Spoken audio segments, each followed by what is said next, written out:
Is it possible that Kiss was never, ever the biggest band in the world? We're going to talk about it right here today on Podcast Rock City Live.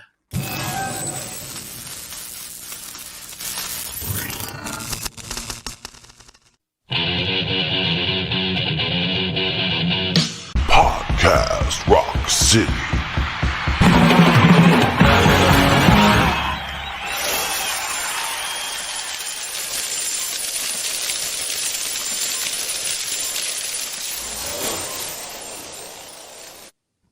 What's up, everybody? Joe here from Podcast Rock City, and with me this week is Mr. Sonny Hollywood Pony. What's up, guys? How's it going?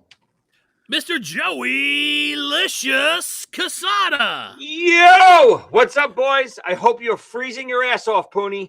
Nice and comfy, 73 degrees, baby. Inside the building he's talking about. And right down there, that is a PRC alumni. Joey went away. Yes! I drive people off like that. What can I say? PRCBZ Brent. Brent, how are you doing? I'm fantastic, man. I'm so glad to be on with you guys. It's a family reunion. What can I say? Yeah, absolutely. So you're here for a reason. We're going to talk about that in just a few minutes. There's Joey. He's back.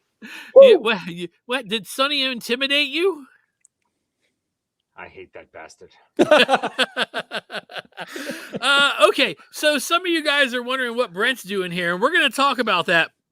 But before we do that, we've got to get into some news. Podcast Rock City News.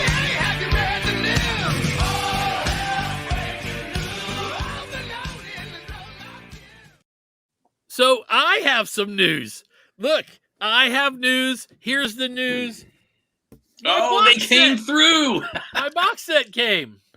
And by came, I mean showed up. Anyway, I wanted to show some of you guys this packaging. I opened mine because I want to have the opportunity to look at the book and everything that comes with it. But for those of you that have not seen it, it looks like that's like the studio list. You guys see that? It only has 5 songs on it. It's pretty interesting. But as you go through, it's more pictures than story. There is a bit of story, but it is definitely more pictures. But it's all kinds of stuff, like you guys can see here. Cool. Yeah, a lot of the pictures I had not seen. So that's lots of new photos. I was blown away by. I didn't think it was going to capture me that much, but it sure did. Yeah, and Sonny, he got it too, but he's not opening his. I just haven't opened it yet. I'll open it. I just haven't done it yet. Also, it came with, I guess this is supposed to be like the Destroyer, or maybe the Destroyer fan kit. It's a copy of the fan kit, right? The pictures that came with it, I got to be honest. I like the Paul, okay? It's pretty cool. Sonny doesn't have to open his now. The Ace is pretty cool. There's 2 aces. I don't know if the world can handle that. But the Peter. Oh, that's terrible. Do you think they did that on purpose, Joey? Yes. Okay. And the Gene. That's pretty cool. Yeah. And then it came with a bunch of stuff. It's got an iron-on and the I guess the news from when it came out. I collect these, the originals. I have a whole bunch, including one that I bought from Eric Carr's sister. That was the announcement of when Eric got put in the band, and she had it for, it was Eric's, and I bought it from her. I'm not going to tell you what I paid because I don't want to get divorced, and I'm not married, by the way. It wasn't that much money. You'd be surprised. Was it more or less than the box set? Way less. Really? Oh. Yeah. By the way, what is the price tag of that box set? I think $250. Ooh. I didn't pay that much. Shut up, Brent. I knew better than to buy it direct from Gene. Come on. Yeah. I mean, no joke. Is it worth it? What do you have there? There's so much stuff in there. I don't even have time. There's it's all throwback stuff. There's a couple of posters. There's they're not full size posters, but they're probably about this big. But is it worth the price? I know there's a lot of stuff in there. Stuff you're ever going to look at again, or is it like? I enjoyed going through it. I have not listened to all the music yet. I did buy the CD when this thing didn't come because I wanted to hear what everybody was talking about, and with all the I guess the studio tracks and all that, it came with that. And those were cool. And the Beth thing is all right, but we had all heard that months ago when it first, but I am a memorabilia collector more than anything. So the fact that it has like an iron-on and a sticker and a thing, all this stuff in there, that I like that kind of stuff. I love the vinyl and I have a ton of it, but if I'm in a store or a record store to be fair, and they have something especially vintage, it could be even a magazine with just one little blurb of them in it, I want that. It's just something that I probably had it when I was a little boy or a teenager, and it kind of, I don't know, when I have this kind of stuff, it kind of throws me back. Does that make sense? Which is why a lot of collectors collect, stuff from their childhoods. But does it? So again, I'm not a big collector of that stuff just because it's new. I do love vintage stuff, and if I see a magazine that I remember having as a kid, I want to snatch it up again. But this stuff doesn't have that meaning to me. When I see reprints of stuff or cool, even if it's just cool packaging, I'm like, nah. I would rather take $200 and buy something vintage. No, I get that. I was interested in all the stuff that was in the packaging, but I was also interested in I was interested in hearing the stuff that I'd never heard before, but also I was interested in seeing Metallica's been doing this now for a few years, and I was really interested to see, how it compared to what they had been doing. And I'd seen, I think, the Master of Puppets box set, and I would say it's pretty much the same thing. I'm guessing that they got, how much was the Metallica one? I'm not sure, but I think it was. I think it was about the same. The same. Yeah. The difference is, Joey, is the Metallica stuff wasn't available in 1976 and 86 and 96. And, it's not done and redone and redone and redone. Right. So to Metallica collectors, that stuff is new and they haven't seen it before. Sure. You're never going to get anything from Kiss that absolutely is going to blow you away that you've never seen before. It's always going to have some sort of connection to the past. Now, you want to take some of that stuff, frame it, and put it on the walls, it's probably worth it. Hey, Joey, were you ever in Trickster? I did play a show with Trickster. I did. Yeah. So technically, yes, for a night. Yeah. Hi, Karen. Yes, Karen is saying hi, guys. Oh, Karen, you're on the thing? What? She's in the room over here. Oh, you're... I just thought of something really funny. Your mama. Brad says that his showed up. Everybody is saying hi to Brent. Everybody misses Brent. Metallica does it right. G. John Clark says, damn, that's right in the balls. I know a lot of people going crazy that they didn't get theirs from Kiss Online. Is it? I guess it's getting corrected. It's people are getting Mine's them now? from Kiss Online. Okay. Let's see what he says right here. The 5.1 mix is pretty damn good, I must say. Another fantastic job from Steven Wilson. I totally agreed on that one. He did a great job. He always does. Brent, do you know Steven? I know of him and read his blog. Oh, okay. He works on a lot of high-profile 5.1 mixes, and he's the guy. So, Yeah. Okay, I got you. Now I'm sitting here and I'm thinking about this. Joey, you've never met Brent. You've done the show with Brent. Yeah, he's been on the radio show at least one time, but no, we've never met in person and still haven't. Right. I was always way more fond to me. I was more fond of doing his show than your show. He asked if he could switch and be on the radio show, but I told him I didn't want to break your heart, man. Wow, this is a lot of ball shots around Christmas time. Tis the season to kick Joe in the nuts. Apparently, my girlfriend is sleeping with Sonny, and Joey wants to leave the show. Jesus. And what the hell is happening?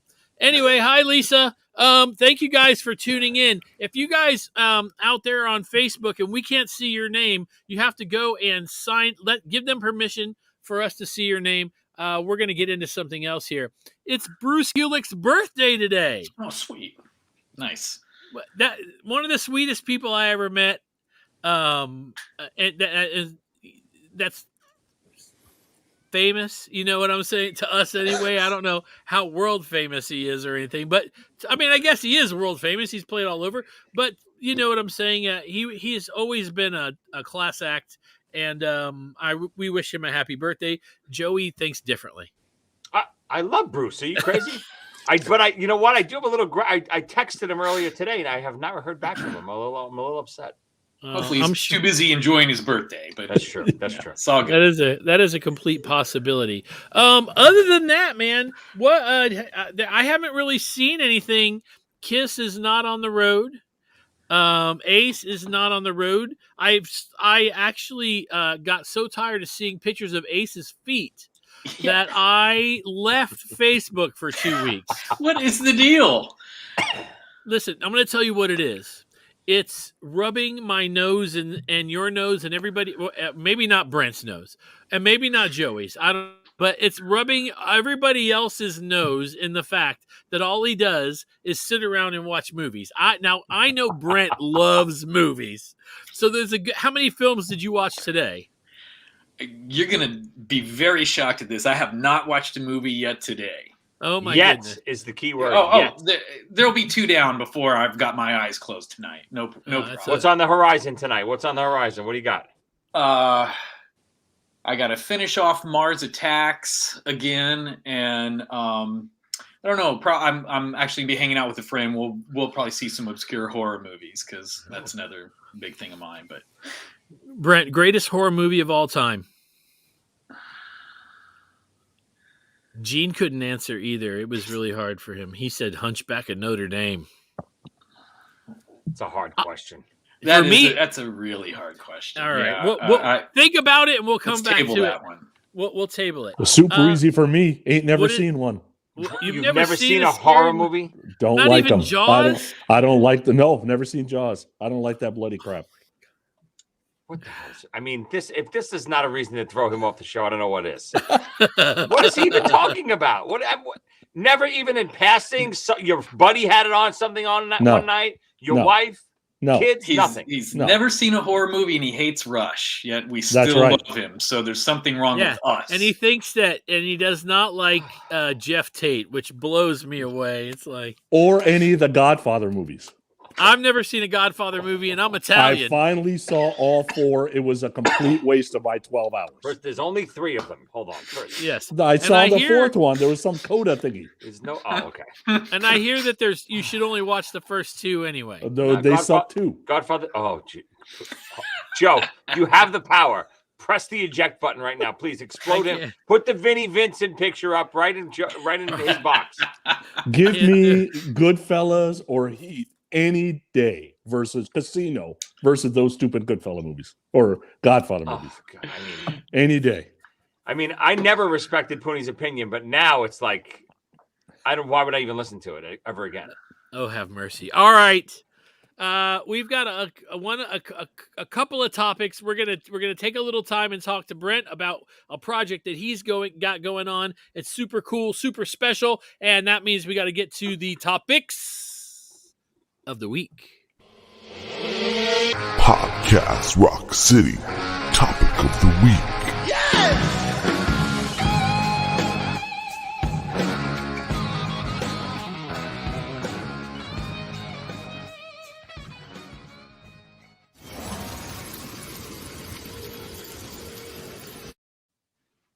Well, you know what I'm going to say. We got so much happening. Brent over down there, and I've moved him, and I got to move him back. Let's move him back here. I'm getting shuffled. You're shuffled. Brent right there. I saw him. When did I see you? April, May? In early March. Early right? March. Yeah. Okay, so early March, Brent came to Georgia where he used to live, and he likes to come back here all the time because he loves it so much. He gets in touch with me, and we do our best to have at least dinner and hang out. He also brings me amazing Kiss gifts. He brought me a whole box of Kiss gifts this past time, and they're scattered out. Brent is the only person from the show that's actually been in my Kiss room, and the day that he showed up, he brought a belt buckle because he wanted to put something in the room, which was amazing. So Brent, let's talk about what you had going on. Well, let's take a few minutes and get people acquainted with this idea that you had. So shoot. Okay, just like that. It's no questions. You just leave me to explain the whole thing, huh? No. Okay, how about this? So, all right, I'm going to hit you with this question. Okay, you ready? All right, Favorite sure. horror movie? You can't even answer that one. Okay, no. Like, that is so serious and important to me that's really tough. We got to say like what subgenre, you know? You came to me and you said, "I got a secret. I've been working on a record." Right. That is going to be an epic everything.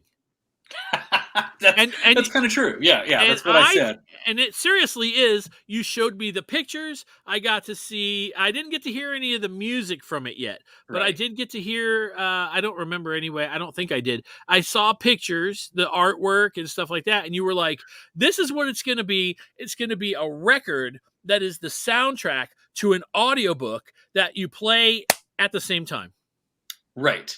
That's true. So basically back in March, I was finally to the point that I was confident enough that it was going to happen that I kind of shared that with you behind the scenes because I was getting to see you and thought you'd be excited about it. But it was still kind of hush hush still. So basically a couple of years ago, I had this idea for this concept and it was a big, like you said, epic sci-fi type concept where there would be a soundtrack and there would be an audio drama and it's kind of a concept record and it would have some immaculate packaging and you're going to start to hear the Kiss influence here that it would be a trifold gatefold, so be 36 inches by 12-inch album with nothing but artwork on it, no text at all. So you're just immersed in the visuals of it and that it would come with some type of play set that you could set up in front of the record and have a scene from the story of the album right there in front of you while you listen to it. And that was the concept that it evolved into this thing. And where I was fleshing out the story and had contacted a longtime friend of mine, Carl Learmont or Zug von Rock from the band Angel Spit, and talked to him about working on some long form instrumental type music, which is very different than what he does in his regular band, which is kind of industrial, electronic, rock, dance, heavy type of music. And he was the one who really got in his mind that this would be all analog synth based and would be very much like a 70s type soundtrack, electronic soundtrack throwback. And so he was working on the music and passing tracks back and forth to me and consulting back and forth on the sounds and the construction of it all. Meanwhile, we're working on the story and concepting this diorama and coming up with the whole product. So the product itself is this trifold gatefold, like I mentioned, and full color, amazing space fantasy art. You've got some of it up there on the screen. There's also, so that record has the soundtrack on it that is basically it's the concept. It tells the story, but just in music. There's no words. There's no anything like that. You're hearing these instrumentals, but if you know the story, you can kind of follow the story that the music's telling. And then there's the digital download. That's the full audio drama. That's voices and sound effects and music, and just like listening to a podcast. And the album is colored vinyl that looks like the planet that this guy discovers in space. And then the toy is this laser cut full color print acrylic that it is you can assemble. And I think you had the picture up there a second ago. You can assemble that. I'm sorry. It's cool. No, it's all good. That you can assemble this, and it's got the guy who's the main character of the story, and it has his little ship that he flies around in on these planets, and it has a building that's part of the story as well. And that's sort of the toy that you can set up in front of this. And we've got other stuff, patches and t-shirts and these really cool all over print, very colorful dye sublimation hoodies that are awesome, that really capture the artwork from the project. So that's basically the product. The story that we're telling is in this future world, alternate world, maybe it's our world, where all of these planets in this galaxy, their water's been rendered unusable. So they're sending these crews into deep space with these giant cruisers trying to find ice and water. And time's kind of running out. And this crew goes out further than ever before. And this is very blue collar type work. These guys are like prospectors or miners. And that's the kind of the point of view the story's told from. And so these guys get out there, and the ship wakes this guy up, and he finds all the rest of the crew is dead, but he's orbiting the total mother lode planet. It's basically a planet made of ice. So he goes down there on his little mini ship, which you can see there, which looks like giant analog racks of gear and a keyboard and these sonic speaker blasters, which he's using to mine the ice. And as he's cutting away into a glacier, he reveals a alien temple inside, and his noise he's making with his sonic waves wakes up some ancient forces, and you have to listen to hear the rest. So. Okay, so all right, so here's my question, and this is important. I want everybody out there to know that while you're listening to Brent talk about this story, Brent does not use drugs. This is important. Anymore. Never actually, but Never. okay. But because this is really thought out. Okay, this is really thought out. When I think about the fact, when you told me, dude, we're gonna have toys in the, that you could build, and there's a spaceship, and you could, you guys put together the Kickstarter, and in the Kickstarter, you guys are flying that thing around. It's cracking me up. When you have a toy, what do? That was it was all we could do to not make the entire Kickstarter video look like an old school Saturday morning toy commercial, because that was, in putting it all together. There is a serious side to this with, like you said, this very in-depth story that's influenced by everything from Alien to Outland to, anyone who reads sci-fi and loves comics and watches those movies gets it. And Dune and all of these other things. But at the same time, it's also fun because you have a freaking toy. You can fly around and, make all your cool space sounds. And it comes with these little LED orbs that you can put around and create your own, dramatic lighting. And so, we've kind of tried to think of like what would make a great experience and make it fun. Cause yeah, it's serious and there's a cool story in there, but it's also just about having a lot of fun with doing it. Cause, obviously we're not doing it to, try and have a charting record or make a lot of money. This is like fully creative expression here. Who wrote the story? The story is, I'd say a lot of that stuff is 75, 80 something percent me. There's been some input. I mean, some of the input to the story was from the guy, my buddy Justin Gammon, who did our logos and topography and laid out all the artwork. And I mean, I've kind of the 4 or 5 people who I brought into the project had voice on almost all of it. You know, had input to every part of it. Well, that's really cool. So people can order this through Kickstarter because that's what you have going on, right? Right. We got a Kickstarter happening right now where, I mean, for $12, you can go in and get the digital downloads, or you can, you know, if you're a vinyl guy, you can buy the crazy cool vinyl. If you like to have something fun like that on your shelf, you want the toy, you can get the deluxe version with the toy.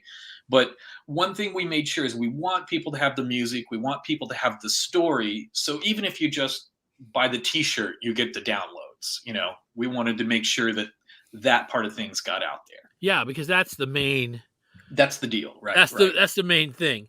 Right. So how long is this available for? Because you're limited you have a limited number of how many of these you did, correct? That's right. Yeah, we did about 250 of the records and about 50 of the deluxe package, and you know, we're going fine, but we still have a few of everything left. So if anybody wants to check that out and get in on it, you can put the Kickstarter link probably in the show notes or whatever with this when it goes out. I will, absolutely. So people can check it out. And I'll tell you, if all this sounds like way too much, like I get he was telling some kind of crazy, weird, nerdy, you know, sci-fi story. Cool. But I don't quite get what it all is. There's the video Joe was talking about on the Kickstarter. It's 3.5 minutes long, and it pretty much shows you this is the whole thing that's going on. Right. So, and right now that's on our Facebook page. I loaded it up today. Great, thank you. So you guys that are out there listening, you could go on our Facebook page and watch this video. It's a crack up. These guys were having so much. Let me ask you this: because you guys didn't film that together, right? No. So where you're somewhere and he's where? So I'm in Houston, Texas, and Carl is in Los Angeles. And he's from Australia. You can tell by the accent. I'm not giving anything away there. But we've worked together off and on for about a decade when I worked in the music industry. And then after I retired, we've remained friends. He's a great guy. And what I want to say about working with him is he's the person I called or tapped for this because I knew he was up to the challenge of doing something really different and would set the right limitations that could get the most out of the work he was doing. But also I knew he was someone who would push me forward and get the best out of me too. And I mean, I know, well, all you guys, Joe and Joey, you guys know that's the kind of person you got to work with when you're doing music. So yeah, absolutely. Sonny, do you have any questions? No, I went on the Kickstarter. What was it? Yesterday? I ordered it yesterday. So nice. Okay. Thank you, Sonny. Cool. But Brent, you're not doing any of the music, though, are you? Are you doing any of the music? So my role in the music is I wouldn't even call it conductor. I'm like, so Carl would send me the tracks and they'd be maybe partially done, and he'd send me sounds, and we'd go more of this kind of sound and less of that, and let's work something in here so that we get the feel of we're on the ship and it's drifting through space, or this is the part, let's have the, sonic cannons hitting the ice here and follow the story like that. And so, I mean, I was a collaborator and a director in a lot of levels, but believe me, I'm not the guy there with the mini Moog turning the dials and putting the, right, patches in it and all of that. That is so much Carl's genius, and no way this would be what it is without everything that he brought to the project. Well, that's awesome. Joe, you got any questions? No questions. I love this idea. I watched it when you originally sent this to us. It must have been a couple weeks ago, right? Yeah. Right up my alley. I'm such a sci-fi buff and comic book buff, and love this. I not only on just because I like that type of genre, but just because tying it in with music. And I think it's such a smart thing today's day and age. We were talking about with the Destroyer box set, there's not a lot of reason to buy physical property anymore. Everything is digital download. Everything is go on YouTube, consume it quickly, and all that stuff. And I get it, and that's what I did with Destroyer. I'm guilty of as charged, but it's only because the Destroyer stuff is nothing new. Like Sonny said, I've heard all that stuff already. Just wanted to kind of see some more extra stuff. But with your thing, with new stuff and new genres and new storytelling and new artwork and toys and everything in one, it's to me, it's a brilliant idea. And I hope, not only do I wish you complete success with it, but I hope it opens up people's eyes to maybe do more of this type of stuff, just in bands in general, releasing new product, do some kind of all-consuming product like this where you're getting something you want to physically hold rather than just listen and it's gone. I appreciate so much that you would say that. The term interactive is so overused today, but that was really like the idea behind it all was like, okay, here's something you can listen to. And then we're giving you this huge thing you can fold out and look at. And then we're giving you this thing you can build and hold and, touch. We're trying to, it's hitting all those senses and creating that kind of immersion. That was definitely the idea. And in a way, it's so old school. I mean, it's vinyl with a toy. I mean, that's where, when I told Joe, I was like, you're going to see the Kiss influence all over this, man. Cause this is like something they would have done back in the day. I mean, this is the next step from the Love Gun Pop Gun. No, I agree. I mean, so all right. So, Brent, can you post the link in the comment section on here so people, if they want to click on it, they can? I think I can do that. Okay. And then we'll make sure that we put it in our Facebook page so you guys out there that want to check this out, you can. Go watch the video at some point. It's great. It's really good. All right, Brent, thank you for that. I really appreciate it. No, thank you guys. All right, so let's get to our second topic of the week, the one that's going to have me against everybody, I think. And that is, was Kiss ever the biggest band in the world? Now, you hear about that all the time. You hear that Bill Coyne went to Gene and Paul and Ace and Peter and maybe more Gene and Paul and said, don't sign with me unless you want to be the biggest band in the world. Okay, raise your hand if you think they were not the biggest band in the world ever. Okay, so 2 against 2. All right. Okay, so Sonny and Brent do not think they were the biggest band in the world ever, and Joey and Joe think they were. So we're going to go ahead, Joey, we're going to go ahead and drop Sonny and Brent off the show. Yes. And wait a minute, we get to say our piece. That's not fair. Okay, so how about we start with the let's start with Sonny. No, Brent is the guest. Brent, tell us 1970, no year, not 1 year you could think of them as the biggest band in the world. What's your criteria? Okay, so here's the caveat that I have with this.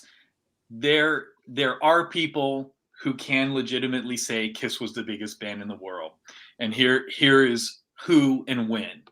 So if you are in that 75 to 77 bracket and you are of the age of 10, 11, 12, 13, maybe 14, you might legitimately say Kiss was the biggest band in the world to those people at that time. But if you were older than that, you were already done with Kiss and you thought it was kid stuff that they were doing.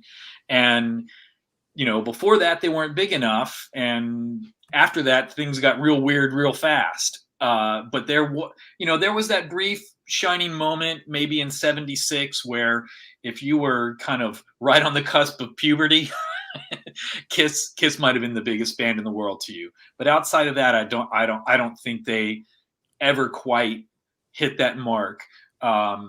Close maybe, but that's my opinion. Okay, because I'm going to come back to you, Sonny. So here's what I looked at, right? So I was looking at all the bands in the 70s, and I'm like, all right, probably 14 bands got a shot. I took the Beatles out of it because they're done by the time 70 rolls around, right? So if we're looking at the world, dude, you're competing against Zeppelin, Sabbath, Who, Pink Floyd, Rolling Stones, AC/DC, Queen. Like, if you're just looking at US, you could call Fleetwood Mac US. Some would not call Fleetwood Mac US. Styx, Aerosmith, Alice Cooper, the Eagles. In 76, 77 is the only window. The Eagles are huge in 76 to 77 in the US. Alice Cooper, maybe not so much. Styx is getting there, but they actually hit their peak like 77, 78. So if you want to say America, they got a shot. You say the world, dude, they're competing against Zeppelin.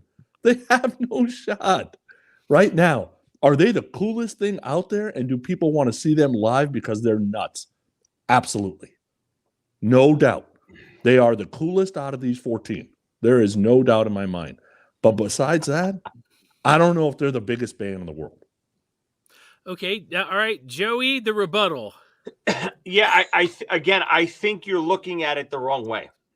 To me, not only were they the biggest band once, I think they were the biggest band twice, and almost 20 years apart. I think in around 78, not 76. That's too early.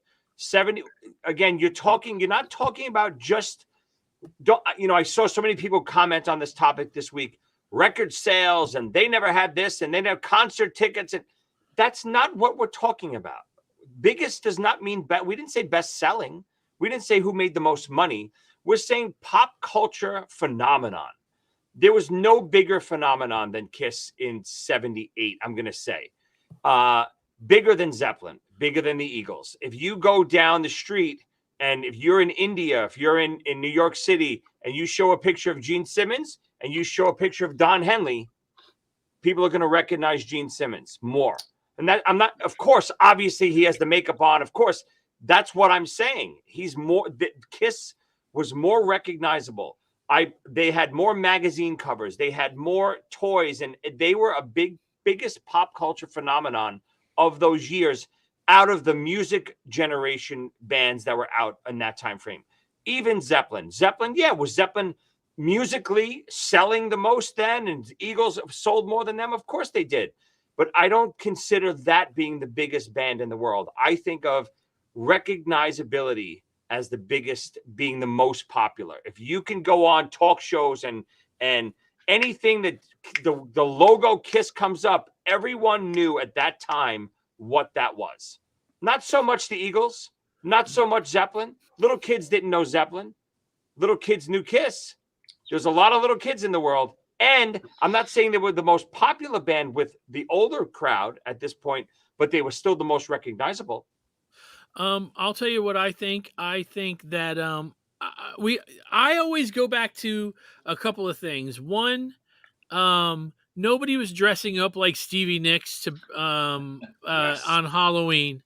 And maybe there were, but not at the length.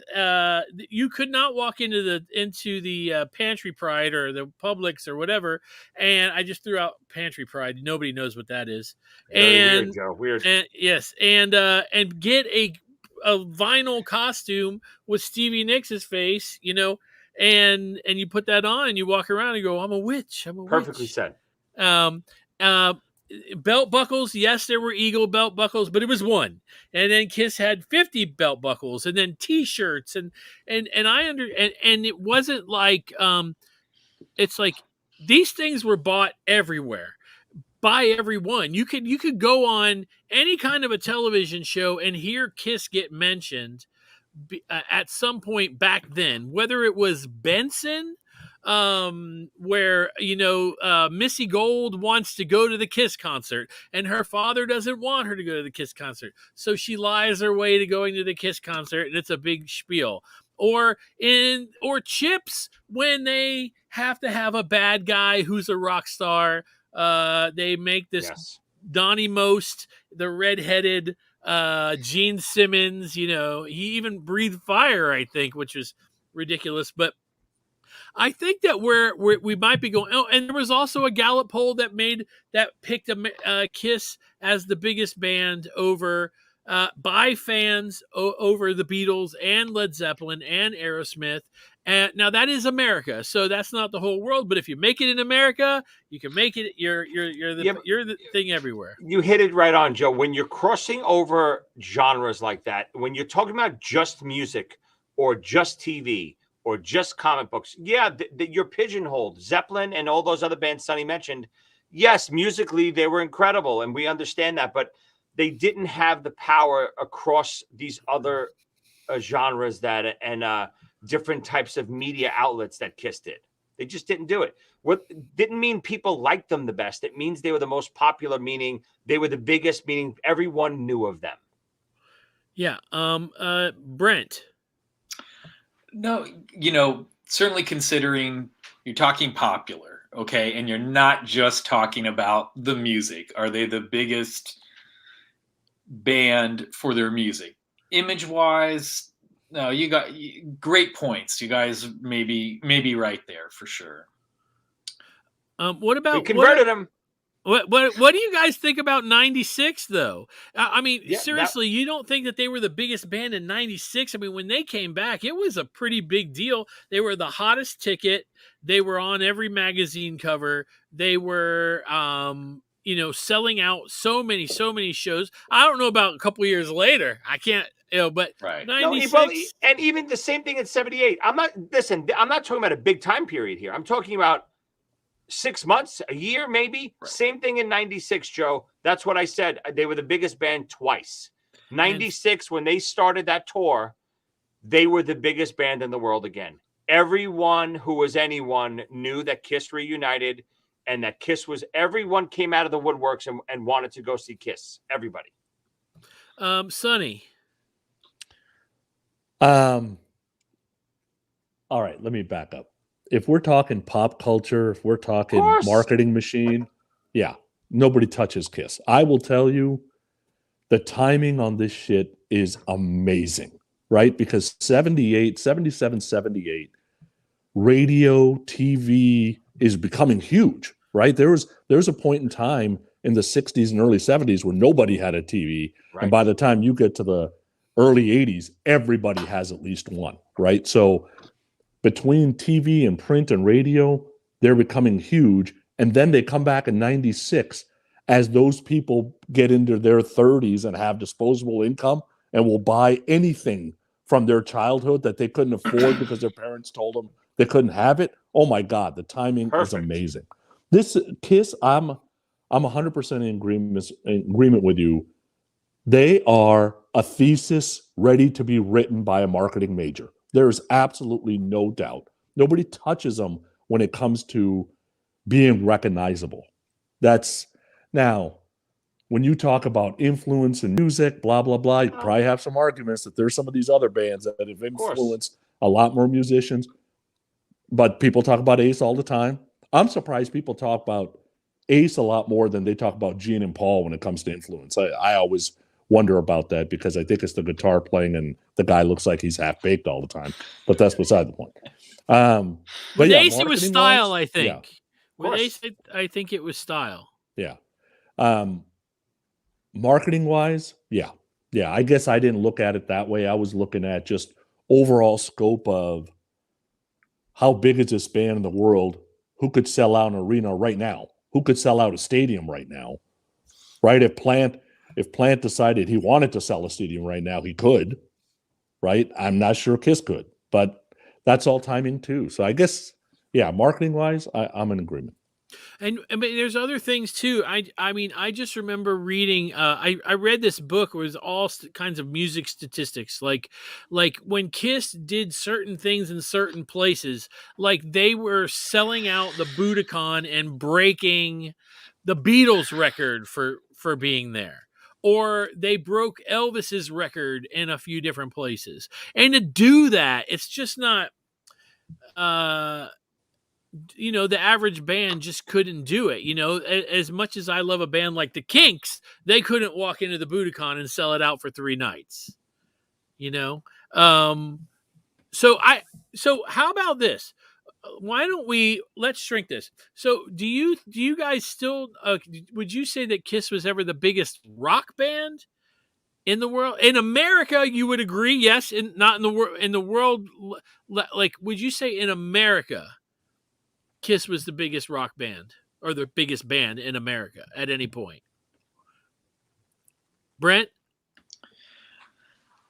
So now we're changing popular to biggest.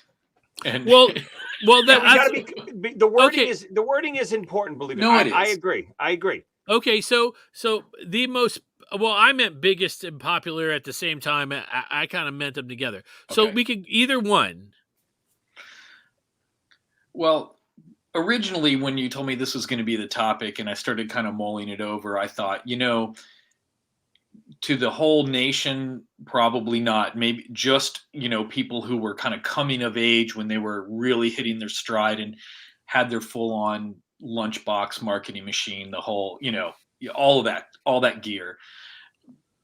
But now that we're talking about it and taking into the idea of, who else was showing up on the TV specials at that time, who else got their own, whether you love it or hate it, Hanna-Barbera movie, Yeah. So when Love you start to kind of, peel the onion like that, that's a pretty convincing argument, because you're not just talking about like when, asking, forget an adult, but asking a teenager, asking a 17-year-old, like, what's the music you love? Because that would be a really different answer. That's like different. what's the best band, or that's not what you guys are saying. So I'm a lot more in agreement, going through this discussion. Yeah, to me, record sales and ratings and all this stuff doesn't necessarily translate into who's the biggest and the best. That's not how the world works to me. Everyone is not going to go buy a record. Everyone's not going to go buy this, but recognizable, being the most recognizable and stuff like that, to me matters. Meaning, I'll go as far as to say more people saw the Kiss Mego doll commercial in 78. They came out, I believe, in 78, right? Than probably saw or bought any Led Zeppelin records that whole year. Easily. So again, if you look, even if you just take that little tiny bit, more people saw that the costumes and the toys and all the commercials that Kiss had on TV than in the whole world than saw Zeppelin live or bought a Zeppelin album. Right? I think easily. Right. So just by default, it was on TV. I mean, come on. You're seeing them. So I'm not saying you like them or you love them or it doesn't always translate, but they're the biggest, meaning everyone knows them. Sonny? Yeah, were they ever the most popular band on the planet? Yes. I think one of the things that helped is Paul and Gene willing to do anything. I can imagine somebody asking Robert Plant if he wants to be on Benson, what his answer was. Right? So there's a piece of, if you're willing to do anything, then you can be out there, right? But if I had to say right now who has more recognizable songs on the planet, I bet you more people know more Zeppelin songs. They might not know it's Zeppelin than they do Kiss songs. Sure. I would agree with that. And I would also agree with the fact, I would say that Kiss's music was secondary, especially at the beginning. Now I go to the shows to see the spectacle too, but I want to hear the music. Right. Even if it's the fucking same damn songs again. I go because of the music. I go because of and I don't go because of the characters anymore. I go because Paul and Gene are up there, and I even like Tommy and Eric.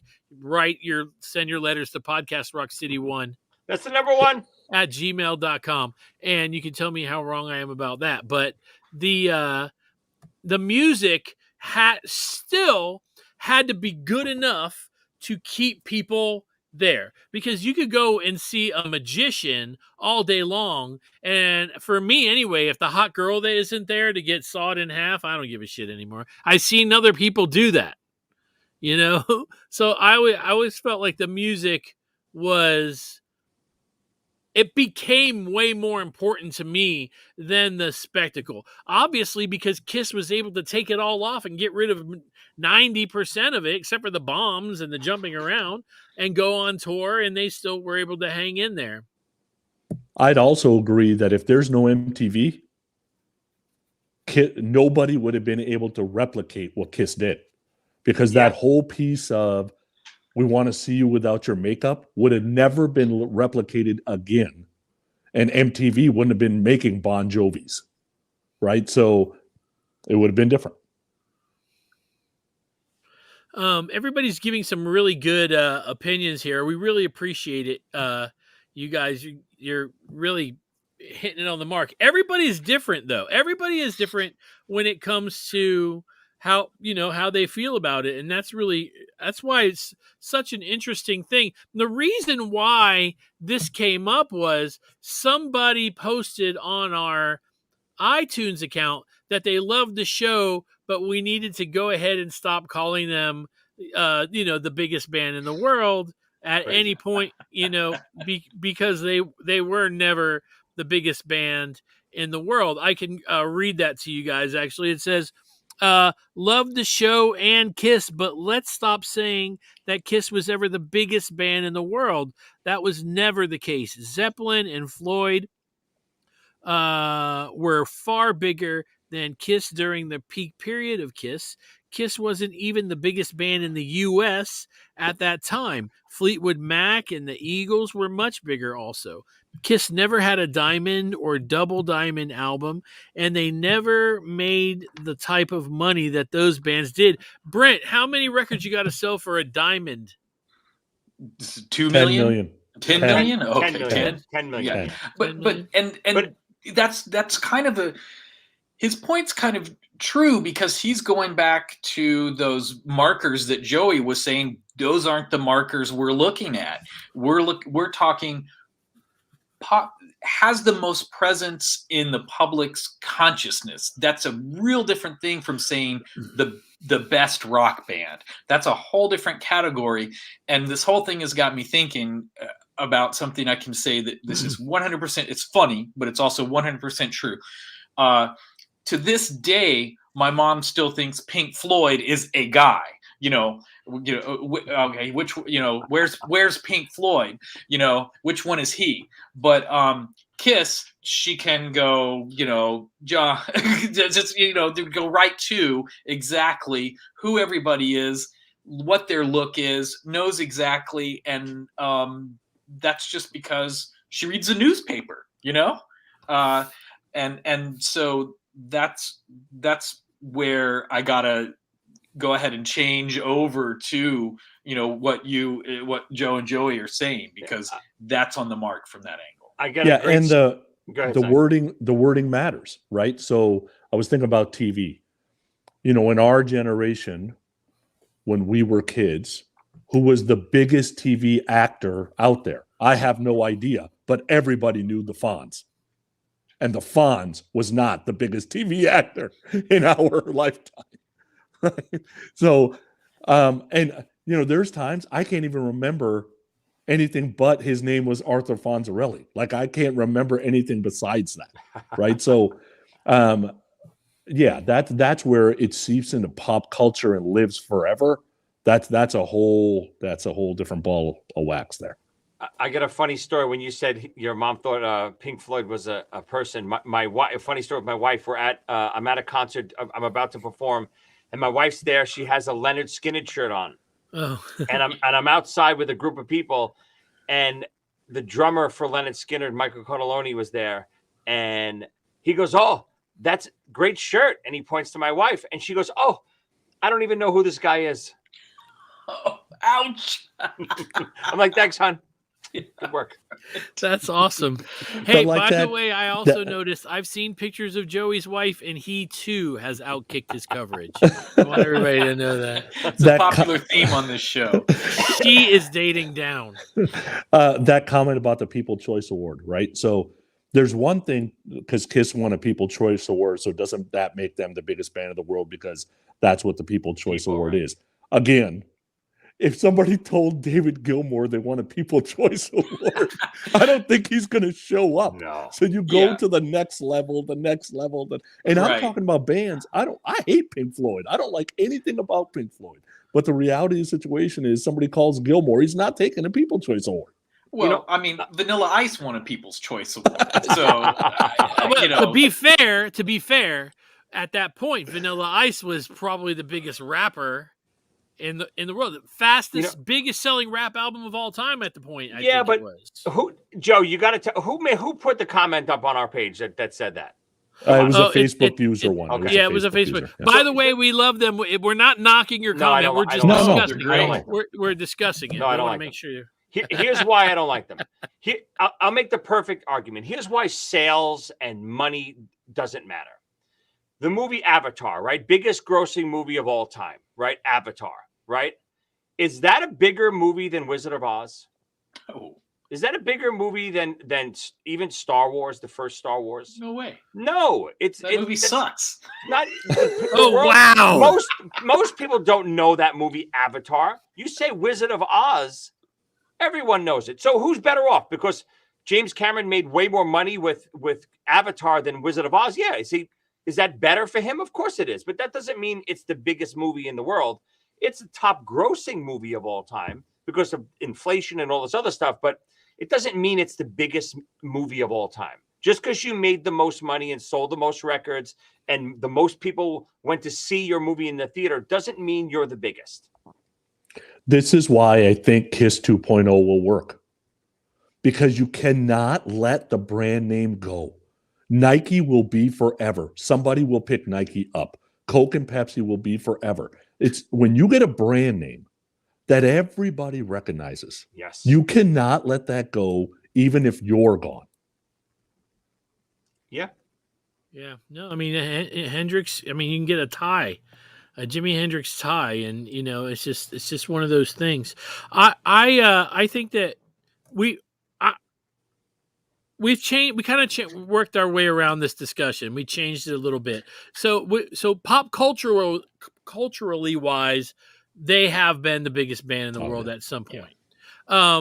Musically, I think is where where we disagree or whatever. And but still, let me ask you this, and you guys that are at home, don't forget, you can write us and give us your opinion. Podcast Rock City 1, that's the number 1 at gmail.com. When you go to see KISS, Sonny, you go for the music. I go for it all. Go for it all. If the whole package wasn't there, it wouldn't be my favorite rock band. Because I'll tell you, I enjoy Y&T more than I enjoy KISS. But Y&T doesn't have lunchboxes. So that's just how it is, right? There's the piece you see with your eyes and the piece you hear with your ears. And KISS has the whole package. That's why I go. So if they took off the makeup and did a tour without the makeup, you're done with them. I'm good still because I have the memories of what they were and they connected to me at the right time. So I'm still good. Okay. Chuck 74, I didn't even know there was a Fleetwood Mac. That's the point. That's Joe. Yeah. That's I know. exactly the point. Yes. Get it? I know, but I didn't know there was one. There isn't. Yeah.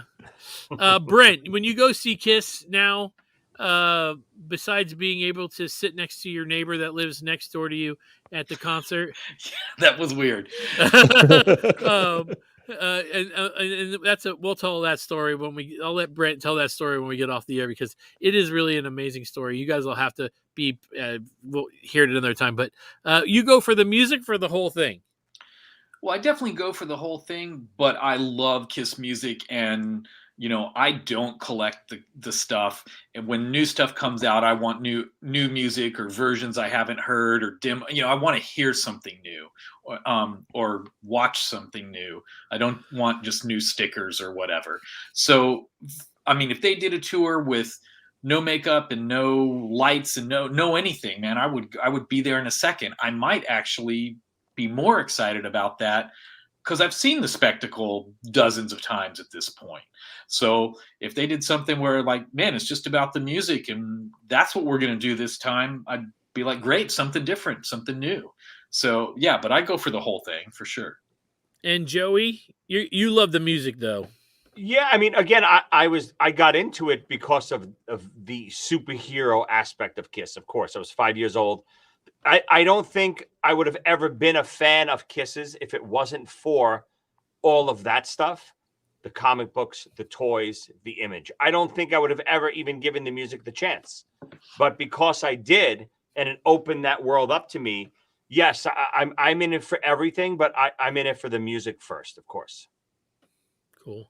And like I said, I really love the music. If they were to take the makeup off and go on tour, I'd still go see them, Me just too. because I want, I love the music, and just sitting there and singing with your friends or your girlfriend or your kids is pretty epic. One of those.